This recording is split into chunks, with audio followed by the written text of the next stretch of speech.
Ermənistanın parlament seçkilərində baş nazir Nikol Paşinyanın partiyası liderlik edir. Əldə olunan uğur münasibətilə İraq İlk Obaxidze Nikol Paşinyanı təbrik edib. Gürcüstanın baş naziri X sosial şəbəkəsində yazıb, Ermənistanın baş naziri Nikol Paşinyanı partiyasının seçkilərdə qazandığı uğur münasibətilə səmimi qəlbdən təbrik edirəm.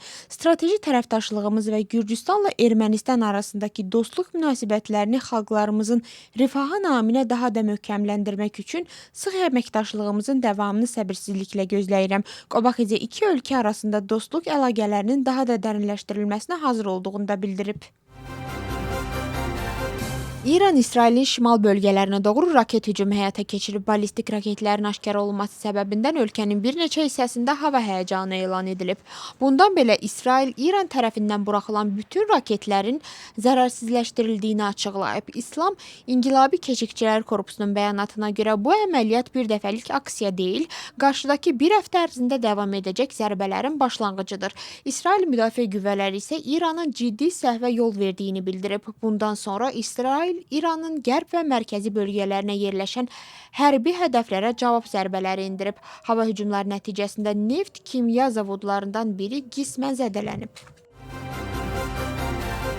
Müxalifət alyansında qarşıdurma daha da kəskinləşir. Tamar Çergoleyişvili sosial şəbəkədə paylaşdığı yazıda Mikhail Saakashvilinin tərəfdaşlarını sərt şəkildə tənqid edib və onları banderloqlar adlandırıb. O yazıb, bu banderloqlar insanı, onun seçimini və azadlığını inkar edirlər. Onlar üçün hər kəs sadəcə idarə olunmalı bir varlıqdır.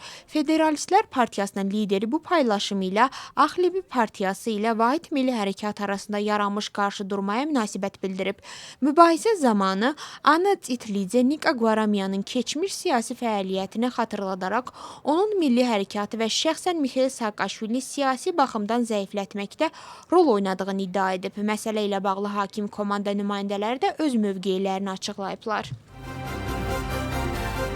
Tbilisi şəhər məhkəməsində 4 oktyabr aksiyası zamanı saxlanılan şəxslərin bir hissəsi ilə bağlı prosesual razılaşmalar rəsmiləşdirilir. Təqsirləndirilən şəxslərin bir qismi ittihamı qəbul edib və onlar 3 il müddətinə şərti cəza alacaqlar. Bunun müqabilində yaxın günlərdə penitensiar müəssisələri tərk edəcəklər. Məhkəmə prosesi yekun mərhələyə çatıb və tərəflər bugün son çıxış hüququndan istifadə edəcəklər. Saxlanılan şəxslər strateji və xüsusi əhəmiyyətli obyektin ələ keçirilməsinə cəhd və qrup halında zorakılıqda iştirak etmə ittihamı olunurlar. Bu cinayətlərə görə 6 ilədək azadlıqdan məhrum etmə cəzası nəzərdə tutulur. Tbilisi Klassik Gimnaziyasında məktəblilər arasında keçilən şahmat olimpiyadası Nona Qaprindaşvili kubokunun yekun tədbiri baş tutub. Təhsil nazirinin müavini Tamar Maxaraşvili bildirib ki, ibtidai siniflərdə şahmatın məcburi fən kimi tədrisi mühüm qərar olub. Çünki bu şagirdlərin məntiqi düşüncə, diqqət və təhlil bacarıqlarının inkişafına tövbə verir. Birinci yeri Kutaisi'dəki Andriy Razımadze adına fizika riyaziyyat məktəbinin komandası tutub. İkinci yeri Axaltsixenin bir nömrəli məktəbinin komandası, üçüncü yeri isə Ambrolaurin bir nömrəli məktəbinin komandası qazanıb. Qaliblərə diplom, medal və kubok təqdim olunub. Մշակույթի նախարարության աջակցությամբ իրականացված նախագծի նպատակն է վրացական ֆոլկլորը համադրել ժամանակակից չափանիշների հետ։ Ավանդական մշակութային ժառանգությունը բեմում վերակենդանացվել է նոր տեսողական և բեմանեկարչական էֆեկտների միջոցով, որոնց վրա աշխատել են ռեժիսոր Բասա Փոցխիշվիլին և նկարչուհի Թամար Փոցխիշվիլին։ Համերգը հանդիսանում է Անզոր Էրքոմայիշվիլիին և Ֆրիդոն Սուլաբերիձեի ստեղծագործական ուղու շարունակությունը։ Նախագծի նպատակն է, որպեսզի վրացական երգն ու պարը միջազգային հարթակներում դառնան առավել դինամիկ և գրավիչ։ Axaltsixedə Gemofest adlı gastronomiya festivalı keçirilib. 2 gün davam edən tədbirdə Rabati qalasının ətrafında təşkil olunan sərgidə 13 yerli sahibkar iştirak edib. Festival çərçivəsində sahibkarlıq yarmarkası, aqrar və uşaq zonaları yaradılıb. Ziyarətçilər Samtxı Cavaxetinin kulinariya ənənələri ilə tanış olmaq və nadir Mesx mətbəxi nümunələrini dadmaq imkanı əldə ediblər. Layihənin əsas məqsədi regional mətbəxin tanıdılması, yerli sahibkarların dəstəklənməsi, həm daxili, həm də beynəlxalq turizmin inkişafına töhfə verməkdir.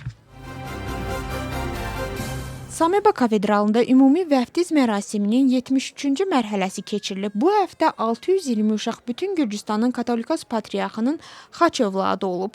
3-cü Şio ümumi vəftiz proqramı çərçivəsində uşaqları ilk dəfə vəftiz edib. Bu ənənənin əsası 2008-ci ildə 2-ci İlya tərəfindən ölkədə demoqrafik vəziyyətin yaxşılaşdırılması məqsədi ilə qoyulub.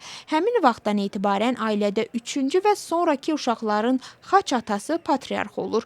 Bu günədək onun xaç övladlarının sayı 50 mini keçib. Gürcüstanın Daxili İşlər Nazirliyinin patrul polis əməkdaşları külli miqdarda narkotik və psixotrop maddələrin qanunsuz əldə olunması, saxlanılması və satışına yardım göstərilməsi ithamı ilə əvvəllər məhkum olunmuş 2 nəfəri saxlayıblar. Hüquq mühafizə orqanları Tbilisidə aparılan şəxsi və yaşayış yeri axtarışları zamanı müxtəlif növ narkotik və psixotrop maddələr aşkarlayıblar və müsadirə ediblər. Təqsirləndirilən şəxsləri 20 ilədək və ya ömürlük azadlıqdan məhrum etmə cəzası gözləyir.